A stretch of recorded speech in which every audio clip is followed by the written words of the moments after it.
Hi, welcome to the Julie Rowe Show. Eric, hi. Hey, Julie. But you didn't So say you're the loving date it? like you normally do. What's the date today? I know. I thought I'd mix it up a little bit, and because every now and then I like to throw you off. You could just see my brain spinning right now, like, what's happening? Wait, This isn't... wait. Wait, you're going off. She's going rogue. It was super awkward, wasn't it? I'm so sorry. Anyway, I thought every now and then I think we should mix it up for our audience because I don't want to be too boring, Yeah, definitely. Plus, I have this terrible head cold. I've had this flu. I'm going to talk about that in a little bit, and just bear with me, guys. I know it's annoying to hear me all cough and stuffy nose, but we just felt really strongly that we need to do a podcast today, so we're going to do that. Today is Thursday, February 14th, 2019, Valentine's Day. So I just wanted to wish everybody happy Valentine's Day, even though by the time you get this, Valentine's Day will be over. Just want to let you know we are thinking about you on this day of love. Indeed. So, Eric, do you want to add anything? Like, I don't know, tell people what you're doing for your wife for Valentine's Day. Oh, no. It's more like what she's done for me and my kids. She's great. She got chocolates and balloons and decorated. We're making calzones tonight. That's going to be a new tradition. So we're having fun. That's nice. Yeah. That's nice. And what about you? She is a sweetheart. I love that lady. I'm going to brag on my husband for a minute because he knows that roses are my favorite. And I don't get them very often, but I did get a dozen red roses yesterday, a day before Valentine's Day, because that's when he was running his errands. And we live an hour south of where he could possibly get, a pretty good deal on flowers. And Attaboy, Jeff. Yeah. Yes. Jeffrey Rowe. Love that guy. And then we're going to go to dinner at a Japanese steakhouse tonight, and I'm treating him to dinner. Oh, that's nice. So, that's great. Yeah. And I have to laugh about that I'm treating him to dinner because we have this thing of I have my business account, and so I, contribute to our monthly budget, but then most of our living expenses come from his income. And so he always teases me about his money is our money, but my money is my money. Oh, yeah. So every now and then I say, hey, I'll treat you to dinner. And that's my way of saying, it's coming out of my business account instead of our regular budget. So, that's funny. Anyway, so getting on to the purpose of today's podcast. Yeah. Let's make some announcements. Get the business out of the way. Yep, huh? let's do that. Well, a week from this Saturday, we have the Idaho Falls Energy Conference, energy classes, starting at 10 a.m. Registration starts at 9. That's in Idaho Falls. Eric, when did you say we're closing that? Is that tomorrow night, which will be basically the day that we air this, or? Right. So Friday night by midnight, we've got to close it so we can start sending out emails to those who've registered and doing the back end administrative stuff. So I just want to thank Eric for all of his help and our event coordinators and all of our staff. We have a staff of about 13 for every single one of these events, and we have our core people, and then we have different volunteers, that help locally. So just want to thank all of them publicly for what happened in Provo, what's getting ready to happen in Idaho Falls. The class is not yet full, but we're getting close. I don't even know. I haven't looked at the numbers for a few days, but we can seat 100. We still have a few seats left. Again, I think we're going to try to air this Friday morning, so tomorrow, and then class will be closing Friday night the 15th at midnight. So if you still want to get in, go ahead and register. JulieRowePrepare.com. You can go, and there's a link there to my Acuity scheduling page where you can sign up for the Idaho Falls classes. Or we have St. George coming in March, and then Honolulu, and then Mesa after that. So. Great. Some of your students have been emailing. They're a little concerned they haven't heard anything yet. So just to let them know, the event coordinators are sending an email out really soon to give you the details about where the venue is, when, what to bring, and those sorts of things, right? Yeah, I think sometime the next day or so. And we're going to send the venue address out, I think on Saturday or something. So those are going to come in the next few days. So just be patient a little bit longer and you'll get that information. Last time we sent it out even closer to the event because I was concerned about security issues in Utah more so than I am in Idaho. It'll be a little easier for us on security level in Idaho. So I'm excited. I get to fly in next week. Hopefully the weather's going to be good. I was given these dates a couple months ago from the Spirit, which tells me the Lord's going to clear the path and make it possible for whoever's supposed to be there to be there. Right on. You will also see the famous Eric Smith there. He's coming to this event. I like to give him a bad time. That makes me uncomfortable, Julie. Let's move on. Any more business? Oh, you're awesome. Okay, so yeah, so we have plenty of seats still for March 30th for St. George, Honolulu, Hawaii, April 13th, and Mesa, May 18th. So go ahead and sign up. And I think that's about it for that. Okay. All right. Moving on. What's been in your mind the last 10 hours or so? Actually, I think we can back up more like the last couple 2 hours. Hours. Yeah. Okay, so here's the thing. So Eric and I had a podcast scheduled for this last Tuesday, 2 days ago.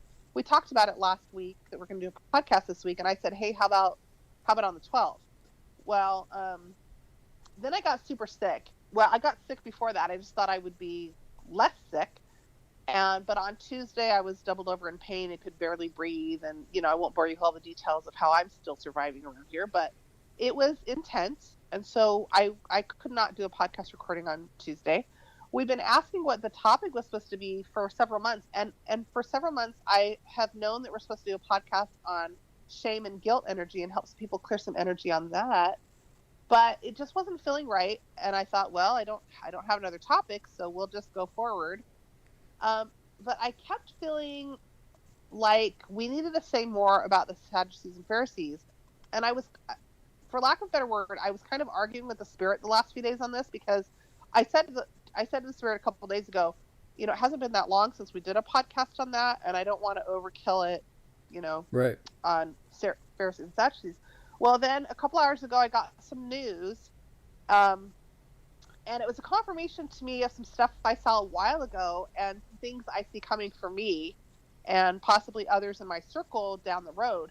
And so I'm just going to go ahead and out it. Or do you want to out it? What happened with the news we got a couple hours ago? Well, I guess social media and our circle of friends and texts started flying a few hours ago that, a respected man in the Church of Jesus Christ of Latter-day Saints, who's popular in podcasts, bore a powerful testimony on his podcast and then ended by saying he was excommunicated last night. That's Brother Mike Stroud.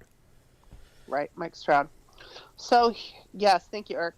So here's the thing on Mike Stroud. I want to put this out here very clearly for my listeners and anybody who decides they want to talk about this on social media or anywhere else.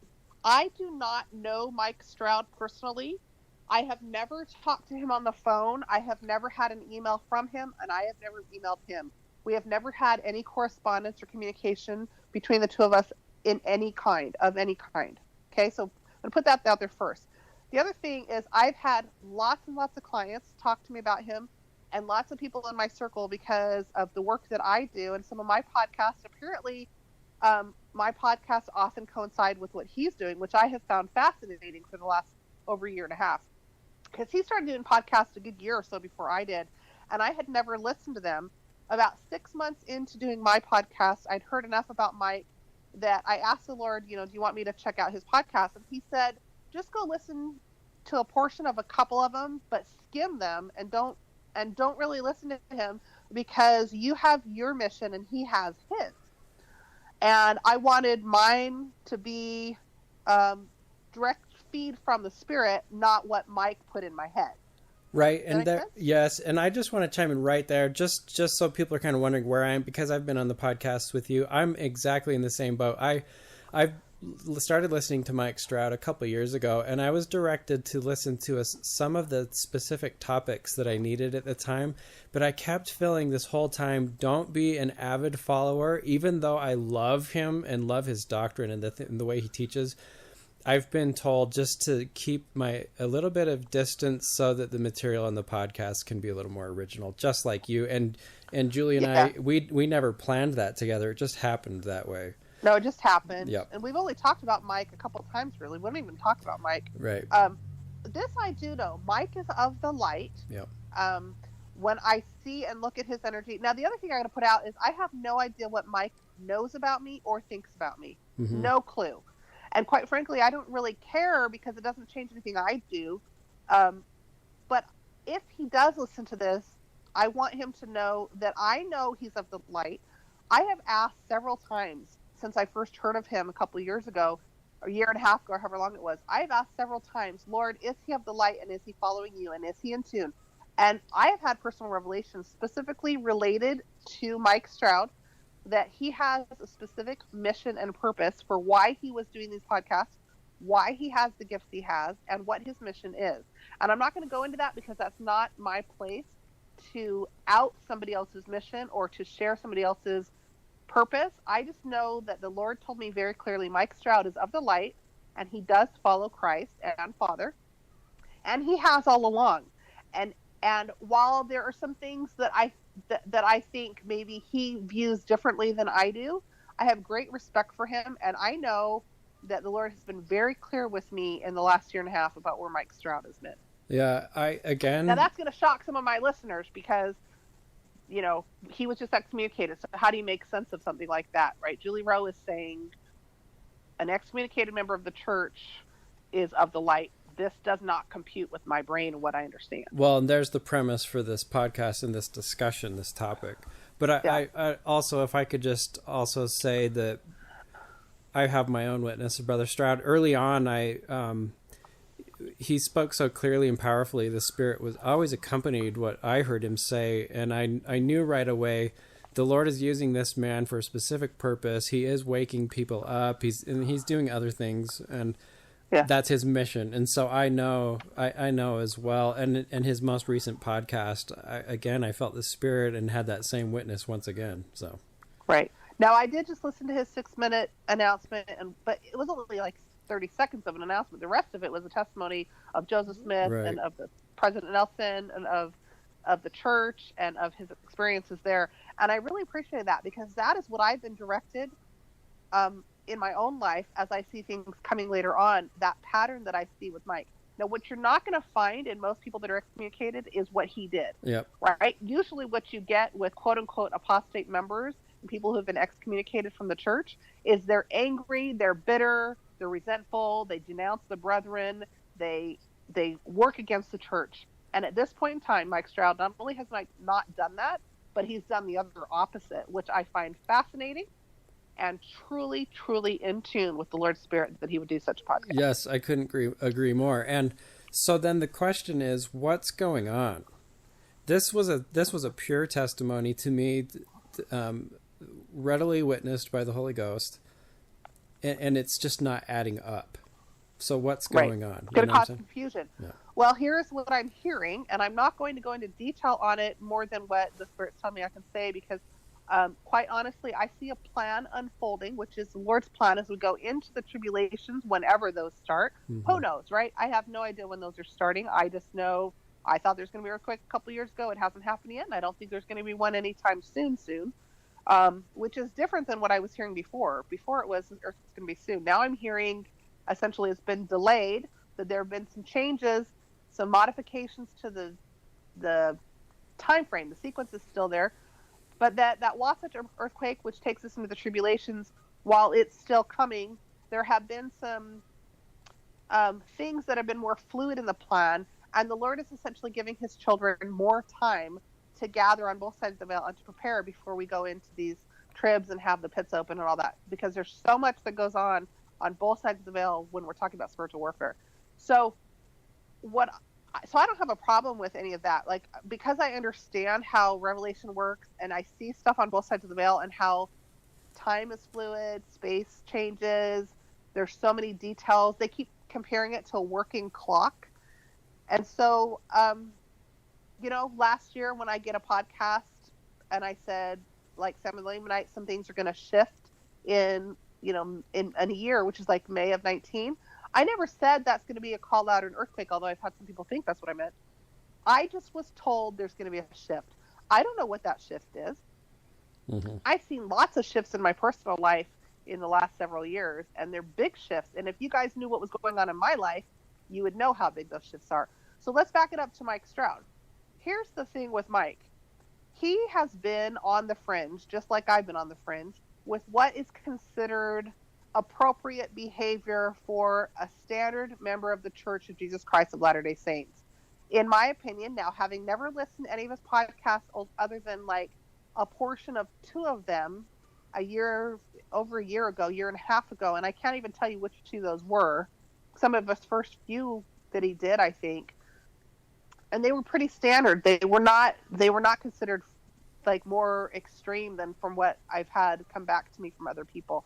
I know he has been delving into deeper topics of spirituality, of meditation and stuff like that. I'm familiar that he's into that. I have no idea what he said, so I can't witness and testify to that and what his words are and what it is the church has grievances about.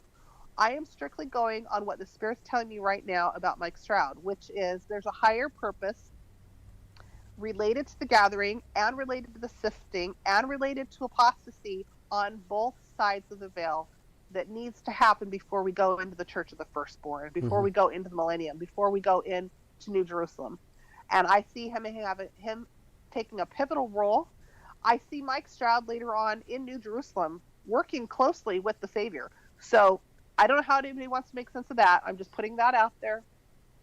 I'm not allowed to go into detail other than to know that Mike Stroud has a pivotal role, that who he was and who he's foreordained to be, he's doing the best he can with the mission he's been given, just like Eric and I and everybody else does the best what we've been given. We only have pieces of the puzzle. We don't have the whole puzzle, and that's where faith comes in. And what keeps coming to me, Eric, and we talked about this just briefly before the podcast, is I have seen this whole spectrum of apostasy. In the last days, we know there's going to be apostasy. We generally, in our minds, think of apostasy as people who rebelled against the brethren or who said and did stuff that they shouldn't do, that's out of line, and then they get excommunicated because they won't change their ways. Right? Right. That's kind of it in a nutshell, don't you think? I mean, yeah. I don't know. Do you agree with that? Yeah. Okay, or like for apostasy, or like in other cases for adultery or abuse or murder and stuff like that. There's those kind of things that can get excommunicated. But let's specifically talk about apostasy. So I want you to open your minds for a little bit and think about, in the scriptures, we have never been told why people apostatize or why they are viewed as being apostates. We have this belief system that all apostates are considered bad. But what if, because we live in the days of the Pharisees and Sadducees, the Lord is allowing a sifting to occur on both sides of that spectrum? Right. I'm going to open your mind to that possibility. And I am laying a groundwork here for some stuff I see coming in the future as we go into the tribulations, as it gets more difficult to discern who's talking to us from the other side of the veil. So it's hard for me to explain, Eric. It was hard for me to kind of try to explain it to you before we had this conversation and decided to do the podcast. It's really hard for me to explain to those who are listening without sounding like I am in any way rebelling against truthfulness of the gospel, because I absolutely know that President Russel M. Nelson is the prophet of the Church of Jesus Christ of Latter-day Saints. He carries that mantle. He was foreordained for it. If people had any idea who he is, they would understand to even a greater degree the role he plays now and the role he will play as we go into the tribulations. That is not where I have any kind of bone to pick, okay? And I don't even want to use that term because that's negative. What I see is we have been infiltrated on every level. And the easiest way to describe that is if you study in the scriptures, in the days of Jerusalem, when Christ was tried by his own people, who essentially excommunicated him from the Jewish community and the Jewish religion. And as the Savior of the world, he knew his mission. He knew what he needed to do. He stood before the Pharisees and Sadducees and the Sanhedrin, and they judged him unrighteously. But because of that, as he fulfilled his mission and he stood his ground and he suffered all things, he condescended below all things. He was crucified, he suffered in the garden, and he was sacrificed and then rose again. Had he not stuck to his guns, had he not stuck to his mission, if he had turned against Father and what he knew in his heart of who he was, this atonement never would have happened, and we would all be doomed for eternity. Mm-hmm. And that's how strongly I feel about it, whether it's your mission, my mission, or anybody else's. When you know you have the Spirit of the Lord with you and you know his voice, you cannot turn on it. And I can say that because I see some stuff coming for me later, but I know that when we get to New Jerusalem, it'll make sense to people why certain things had to happen for me or you or Mike or anybody else. Does that make sense? It does, for sure. I recently did a blog post on my blog called The Bell Curve of Belief, and it talks about it's this idea of how we progress. We can each progress differently in our faith, and we can be motivated by fear or we can be motivated by faith. And we climb this curve until we get to the very top, and then tests start taking place. And that's for those who are living a doubtful course or those who are in a faithful course. And those tests are like Abrahamic tests. And on one hand, you can go through a test that causes apostasy. You can go through a test that leads to calling an election or these sorts of things. But what I'm finding is when you have these tests, they can be anything the Lord chooses, and apostasy itself could be one of the tests to see if you're faithful to the Lord and you're willing to give up certain blessings. Right. And I'm not going to say what Mike has or hasn't gone through on a personal level about calling election or second anointing or any of that, because that would never be my place. But I can tell you this much. When someone has their calling election and then you add to that their second anointing or anything where they're on the path for that, the adversary ups the ante. And so, like in my case, I see certain things happening that have happened to me, are happening, will happen, related to what my mission is or the role that I play or will play. And I know without a shadow of a doubt, I have a sure knowledge of who I am and what I need to do, at least for the majority of my mission. There's lots of pieces I don't know, which are requiring a huge amount of faith, because your faith has to increase as the adversary ups the ante on that too. It requires greater faith, greater strength, greater testimony. You rely on the doctrines more, and you have to discern more clearly and more carefully, because the adversary doesn't send in his quote-unquote low-level guys to get the job done. He comes in personally, and he brings his entire council with him. And so I believe in the work of councils. Now, you will never hear me say anything negative against President Nelson, and no matter what happens, right? Because I know who he is. I know without a shadow of a doubt that he is the Lord's prophet. Just like you'll never hear me say anything negative about Joseph Smith. For those of you that have not read the book Saints, I recommend that you read it. It's an excellent book. The church has it on LDS Library. It's terrific. It is. I've been reading the last several chapters of that.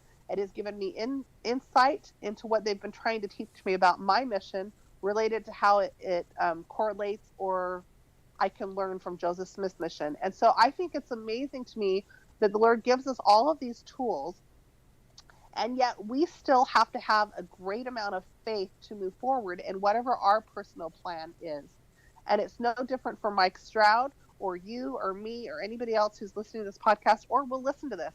Because what I see with these podcasts, Eric, and I've talked about it, is these are our records that we're keeping. Even if nobody listened to them right now, one day I see them being released in New Jerusalem, and people are going to go, oh my goodness, this is fascinating, where we've come as a people, as a church, as a community, as a world, as we go into a greater tomorrow. It's fascinating to me. The Lord's plan is rolling out perfectly. I don't know all the details, but I'll tell you this much. He is a genius, and that sounds silly to say about a God, but he is magnificent in how he's doing this. Yeah, I constantly am admiring his intellect, his wisdom, and his mercy. And the genius to me is a perfect word for our Father in heaven. Yeah, and how grateful I am for. Thank you for saying that, Eric. I appreciate your testimony. I hope you guys can feel the strength in Eric's words. You know, I get this excited, kind of anxious, energized voice, and Eric is so solid and so calm, but he is solidified in his witness, and I hope you can hear that when he speaks. He is not just a yes man to me. He actually has his own gifts, guys, and he is going off of that. And it gives me strength, because as we go into difficult days, and they will become more difficult, it has been prophesied that the saints will be persecuted, terribly, terribly persecuted. How do you think this is going to happen? We will be persecuted from those within our own faith more than anyone else on this planet. Mm-hmm. And families, perhaps. And families. Well, yes. So I want you to know I have strong resolve of who I am, what my mission is, and what I plan on doing in the future at all costs. I love the Lord with all of my heart. I love our Father in heaven. I am dedicated to them and to this plan, to the gathering of Israel, which President Nelson has said is the most important work we could be doing on this planet at this time. It's not just the most important work on this planet, it's on the most important work on the other side of the veil. I see them gathering. We are having more and more people go to the light every day, and it is absolutely terrific. So those within the sound of my voice, I want you to know that I stand by you in your faith. Continue to go to the light. Continue to seek the Lord. Ask for direction. Ask him, is there a higher purpose in what we see that has happened today, or what we will see coming forward in the coming days as the saints are tried, tested, and persecuted? It will not be long, you guys. Stand strong. Julie, could I just close with my witness of the reality, the divinity of our scriptures, of our living prophet, President Nelson? I am a firm witness that the Church of Jesus Christ of Latter-day Saints is God's, administrative portion of his kingdom on the earth. I have no doubt it's led by inspiration, by priesthood authority. I cherish the priesthood power in my home and in my family and the blessing that is. I cherish the gift of the Holy Ghost. I cherish temples and the blessings those have brought to me and my family. And this is my witness. I cherish Jesus Christ and the atonement that he's made available to us to make us clean and sanctified each week at the sacrament ordinance. And these blessings have come to me and my family and my loved ones through the Church of Jesus Christ of Latter-day Saints, and I'm just grateful to be a part of it. Brother Stroud, what you're going through is, I admire you. I take my hat off to you, and your faith and commitment to the Church and to the Lord is humbling to me, and so I'm grateful for you. Be strong. I also have a witness that you're a man of God, and you'll do great things in his kingdom.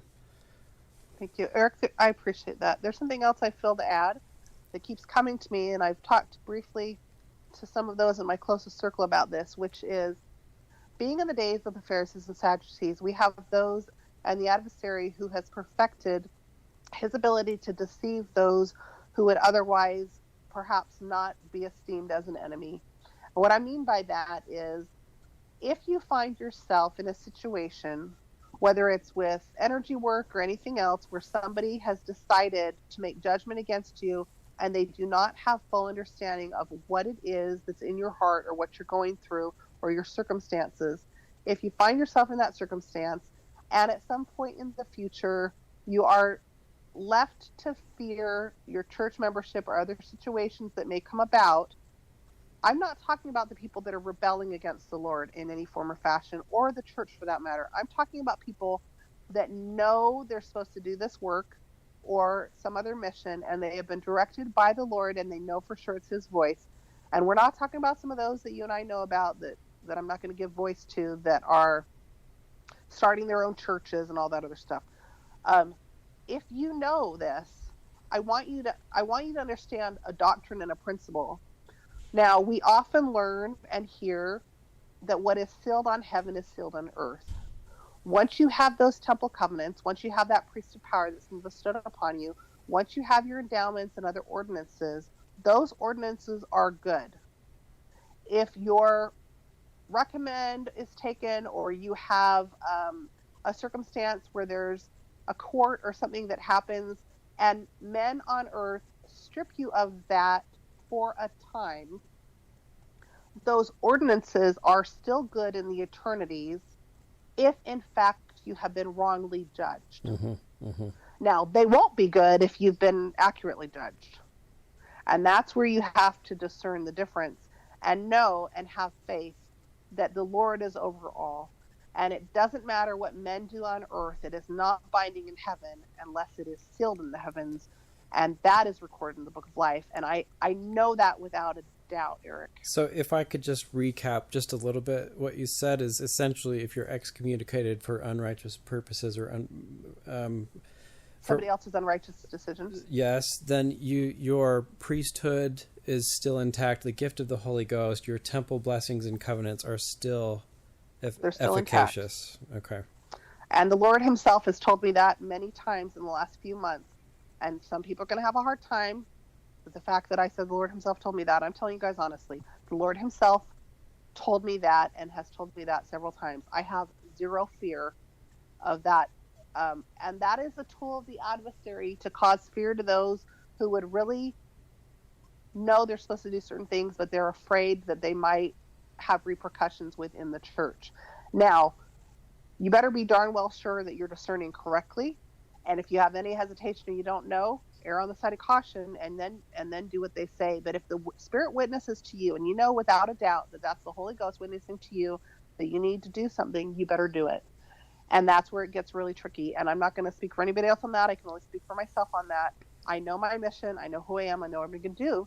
And I have to do it at all costs. And I hope that when you see us go forward in this plan in the coming months or years, that you'll get a greater understanding of how the Lord works in our lives. He tries the faith of his people and he chastens his people. And so what does that mean? It can come in any form or fashion. This is a fluid plan. You specifically designed it before you came. You chose it and you sat down, you designed it with him. So if you're struggling with something in your life right now, don't blame God, don't blame Christ, don't blame Father, don't blame anybody, don't blame yourself. Just realize you chose it to develop the godlike qualities you wanted to have to continue progressing on your path into eternity. And there's only one way to get it, and that's through experience. Well said, Julie. I don't know. You got anything else, Eric? I think we're pretty good. I feel good about this today. I think we're good. I think we've covered it. I guess I have one other lingering thought that I have had my own witness, independent of Julie or any man or woman on the earth or even scriptures, my own witness of things I've seen coming in the church and trials and tests that are coming, that the Lord will suffer to test the faith of his saints. I've learned for myself the Lord wants a faithful people who can hear his voice and put his voice before any man. And I believe he will allow a few tests in the path and in years to come so that he knows who's faithful, who hears his voice. He will. I appreciate your witness and testimony. I just want to witness and testify of our prophet, President Russel M. Nelson, of the role that he plays. I know that he speaks and communes with God, and the Savior talks to him on a very regular basis. I want to witness and testify of our Father in heaven. I love him very, very much. And I'm thankful for his perfect, infinite plan of atonement, sacrifice, and eternal progression. I want to witness and testify of our Savior Jesus Christ, of my great love that I have for him. And I know that as he hears me say this, he knows my heart. He knows Eric's heart. He knows Mike's heart. He knows your heart. I'd caution us, if we're going to be judgmental of each other, we need to take a look in the mirror at ourselves and see where our heart is in regards to our Father in heaven and our Savior Jesus Christ. That is my concern, you guys, that my heart is where it needs to be with the Savior at all times. That's who I answer to, as Father in heaven and the Savior, and that's who you answer to too. Know that he loves you. Know that I love him with all of my heart, and I will do anything he asks me to do. I say this in the name of Jesus Christ. Amen.